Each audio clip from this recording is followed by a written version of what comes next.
nesta manhã-tarde, e eu queria falar hoje de um texto que está em Tiago, no capítulo 5. Tiago, capítulo 5, verso 7.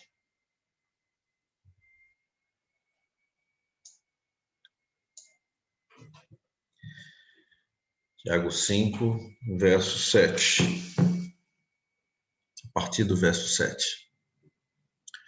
Portanto, irmãos, sejam pacientes até a vinda do Senhor.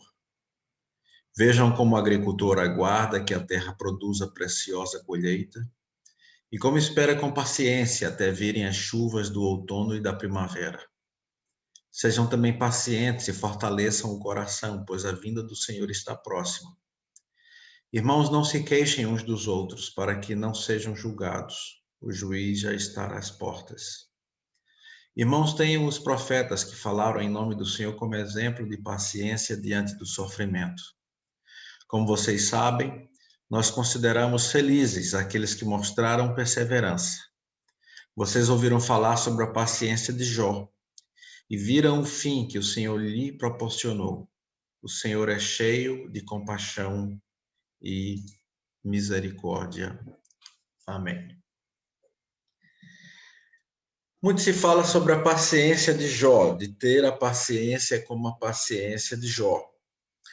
Jó, ele é citado, além do livro de Jó, claro, apenas 2 vezes em todas as escrituras. Em Ezequiel 14, de 12 a 23, quando fala-se sobre a retidão e o poder da intercessão de Jó, e ele é colocado lado a lado de Noé e Daniel como homens, pessoas muito especiais.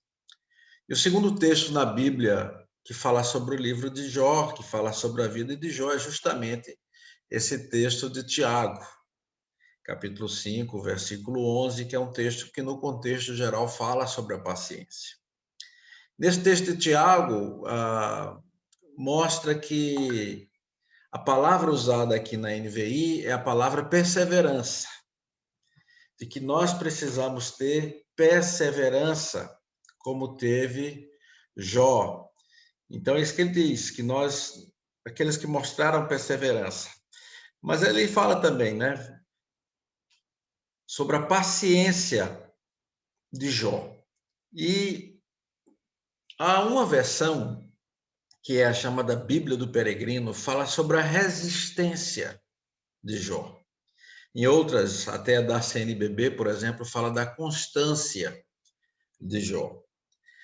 Mas o que eu queria destacar aqui é que, independente da palavra, paciência, constância, perseverança, resistência, o mais importante é esse aspecto de que Tiago mostra que Jó foi uma pessoa que teve paciência em toda essa situação e perseverança.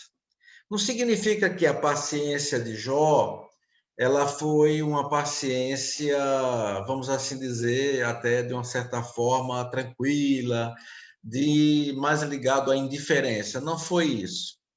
O Guilherme Ávila Gimenez é um pastor lá em São Paulo e diz que as pessoas verdadeiramente pacientes são aquelas que, em meio a provas, descontentamentos ou dor, têm uma disciplina de espera capaz de lhes dar resistência diante de situações que não merecem ação imediata. Paciência tem a ver com resistência e não propriamente com inatividade. E ele diz que muitas vezes as pessoas pacientes também, elas reivindicam seus direitos, ficam iradas, como Jó, muitas vezes no livro de Jó mostra isso, que Jó fica chateado com toda a situação que ele passa, mas que elas reagem diante das situações graves da vida.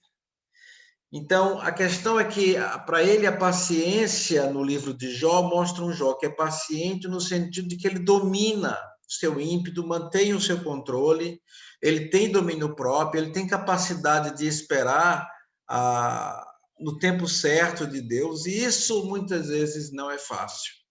E são essas coisas que basicamente eu vejo que Tiago ele traz aqui no seu livro, quando ele fala claramente do que é realmente ser paciente. Ele diz: sede pacientes como Jó.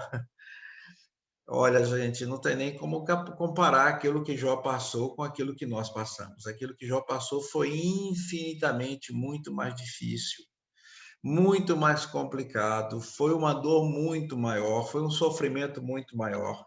Quem perdeu todos os filhos como Jó perdeu, perdeu todos os seus bens, ainda teve uma mulher que pediu que ele amaldiçoasse Deus, teve amigos que o importunaram, colocando a culpa nele, dizendo que tudo aquilo que ele estava passando era por causa de algum pecado que ele tinha cometido, ou seja, Jó passou por situações que nenhum de nós passamos.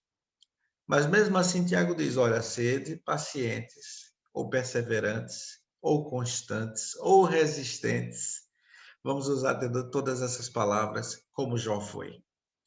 E aí a gente vai para Tiago, e Tiago ele nos mostra algumas coisas interessantes nesse texto. Então, por exemplo, ele diz: sede pacientes até a vinda do Senhor. Não é fácil, né? Ele está dizendo, ou seja, sejam pacientes a vida toda. Porque é até Jesus voltar ou até nós morrermos. Ou seja, a paciência é a vida inteira.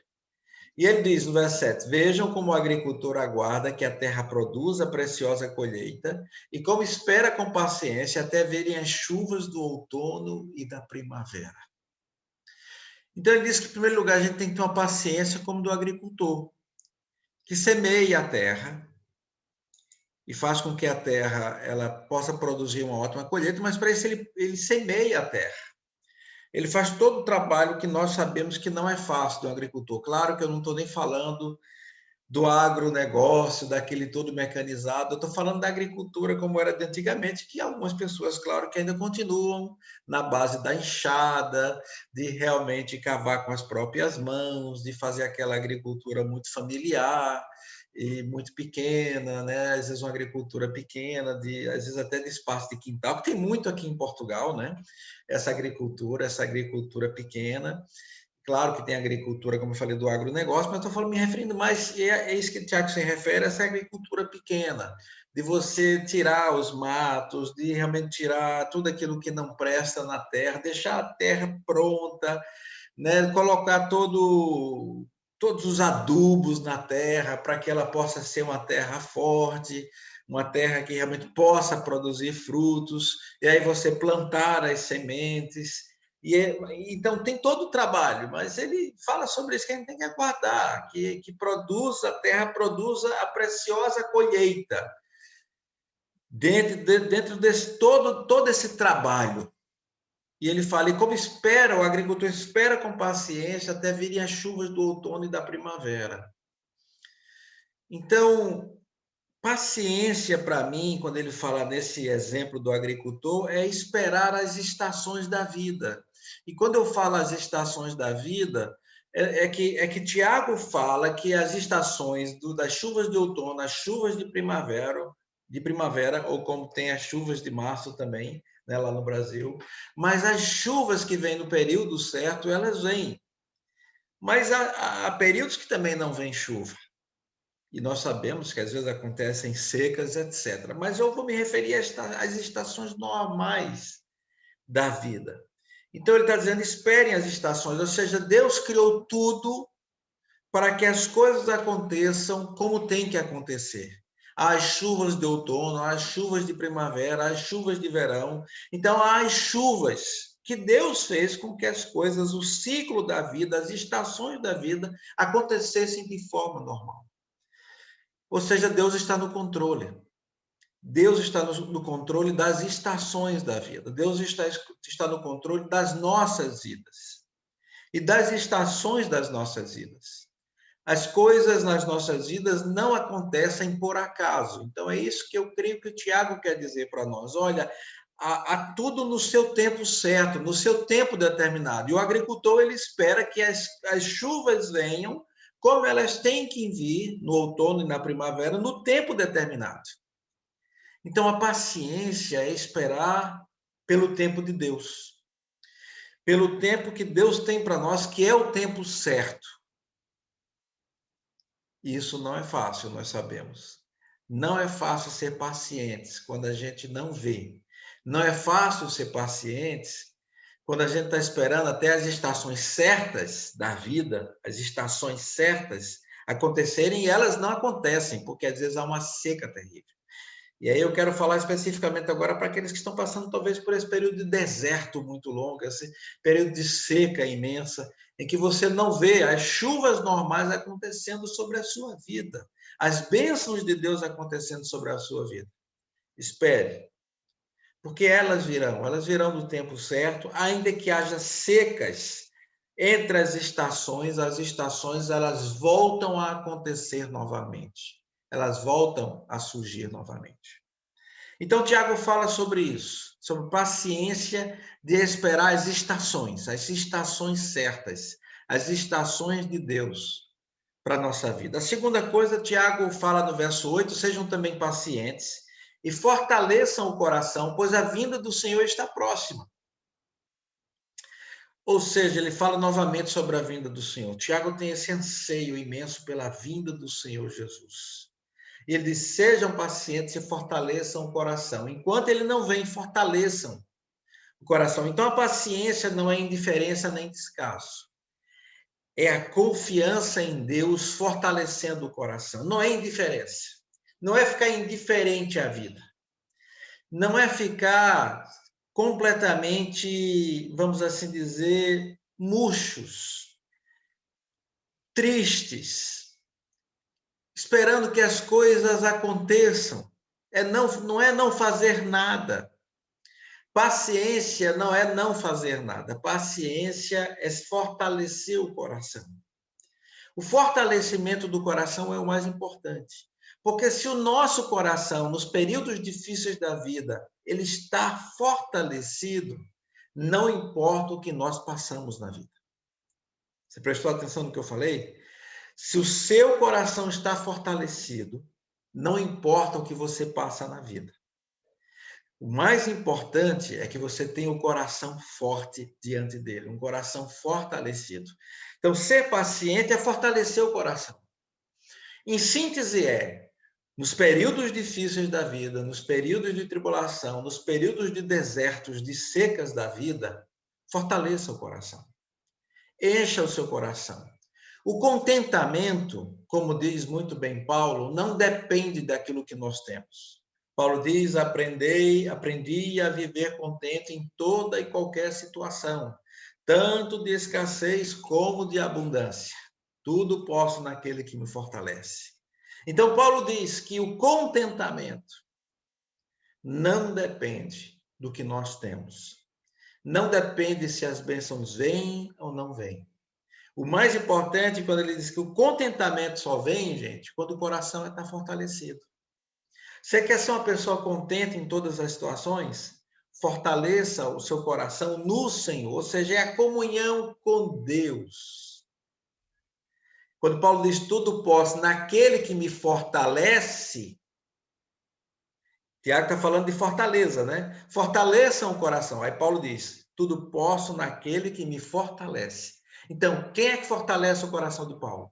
É Deus. Então ele diz: eu tudo posso fazer, Paulo diz, tudo posso fazer naquele que me fortalece.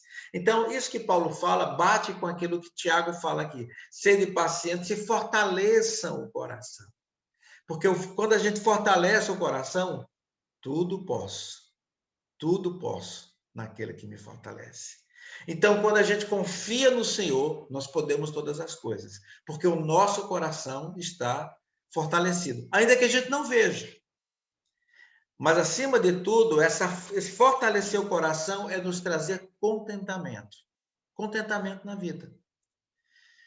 Nos momentos de escassez e nos momentos de abundância. Ou seja, não importa os momentos da vida, a gente tem um coração grato. Eu já tenho falado várias vezes que a pior coisa é esse coração rancoroso. Esse coração que só reclama. Esse coração que só critica. Quando você tem um coração que só reclama e só critica, você não tem paz. Você não tem descanso. Seu coração é fraco. E aí você vive nesse ciclo, vamos assim dizer, vicioso, de criticar, de desanimar, de se entristecer.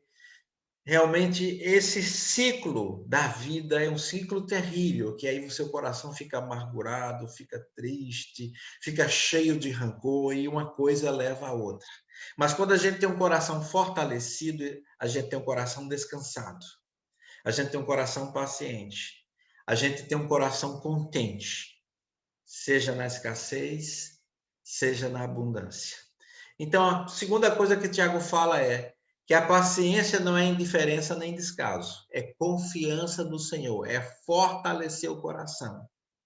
Não é viver uma vida de braços cruzados, mas é fortalecer o coração no Senhor. Em terceiro lugar, Tiago nos diz: irmãos, não se queixem uns dos outros, para que não sejam julgados. O juiz já está às portas. Ou seja, é um pouco daquilo que eu já estava falando. Tiago diz claramente: se você não tem paciência, você vai começar a se queixar da vida. Vai começar a se queixar, vai ter o que eu coloco aqui é que quando você não tem essa paciência, você vai viver uma vida mesquinha. Viver essa vida mesquinha, de pensar apenas nas pequenas coisas. É viver uma vida cheia de picuinhas. Cheia de picuinhas. E viver vida de picuinhas, às vezes você começa a brigar, a se queixar por coisas que não era para você se queixar, porque se você tivesse um coração contente e agradecido, não se queixaria. Então, Tiago diz que quando você tem esse coração amargo, você começa só a se queixar dos outros. Os outros é que são o problema, quando na verdade o problema é você. Preste atenção no que eu falei. Quando você tem um coração cheio de rancor, cheio de amargura, você começa a se queixar e criticar sempre os outros, porque você só olha para os outros e não olha para você. E aí Tiago diz: não se queixem uns dos outros, para que vocês não sejam julgados, né? Como Jesus mesmo diz: não julgueis, Mateus 7:1, não julgueis para que não sejais julgados. E Tiago diz: o juiz está à porta, então não se queixem, não julguem os outros, porque senão vocês serão julgados. Então, ser paciente é não viver uma vida mesquinha, em que a gente só olha para a vida dos outros, só critica os outros. Os problemas é a causa do nosso sofrimento. A nossas circunstâncias, as nossas situações é a causa do nosso sofrimento. Não. Ser paciente é não viver essa vida mesquinha olhando para os outros e olhando para as situações da vida. Ser paciente é parar de reclamar. Ser paciente é parar de ficar se queixando dos outros e das situações da vida. Quando você é paciente, você tem uma visão maior. Você tem esse coração contente. Em quarto lugar, Tiago diz, no verso 10, irmãos, tenham os profetas que falaram em nome do Senhor como exemplo de paciência diante do sofrimento. Como vocês sabem, nós consideramos felizes aqueles que mostraram perseverança. Então ele fala dos profetas que falaram em nome do Senhor como exemplo de paciência diante do sofrimento. E nós sabemos as histórias de muitos profetas, como eles sofreram, como foram perseguidos. Então, ser paciente é assim perseverar. E aí eu me lembro de Hebreus. Hebreus fala muito bem que a gente tem que perseverar até o fim, olhando para Jesus, que é o autor e consumador da nossa fé.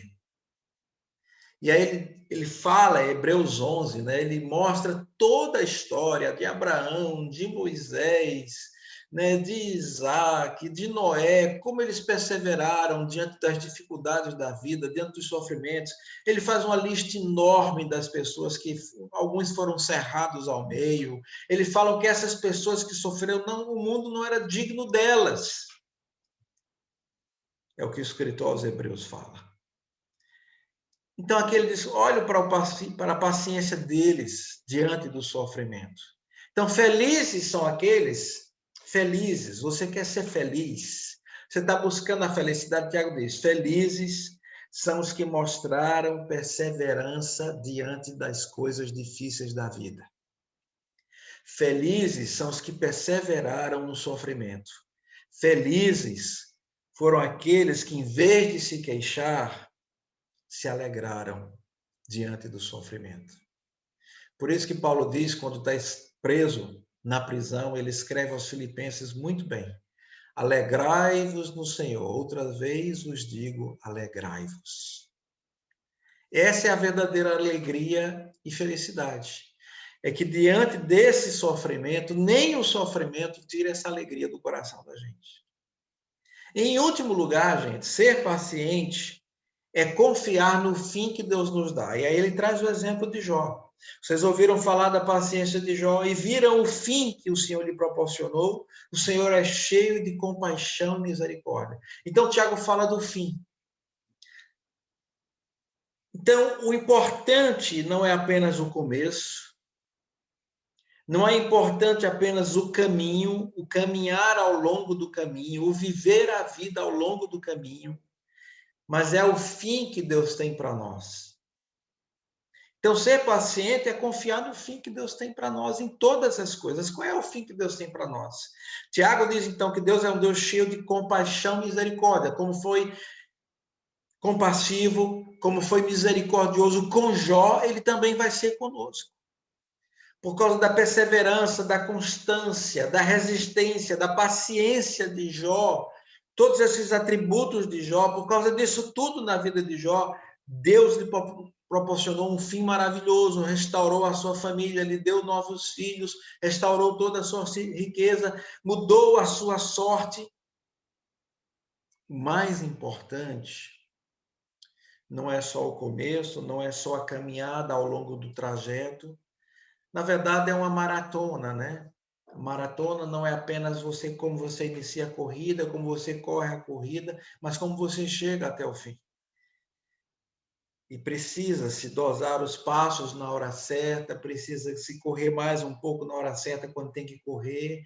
Então, o mais importante é que a palavra nos diz que Deus é esse Deus de compaixão e misericórdia que nos dá um fim que é sempre o melhor para nós. E aí eu pergunto, qual é o fim que Deus tem para nós? É o melhor. Porque a Bíblia nos diz que a vontade de Deus é boa, perfeita e agradável. Boa, perfeita e agradável. Se a vontade de Deus é boa, perfeita e agradável, significa que Deus tem o melhor fim para nós. Só que assim, o melhor fim para nós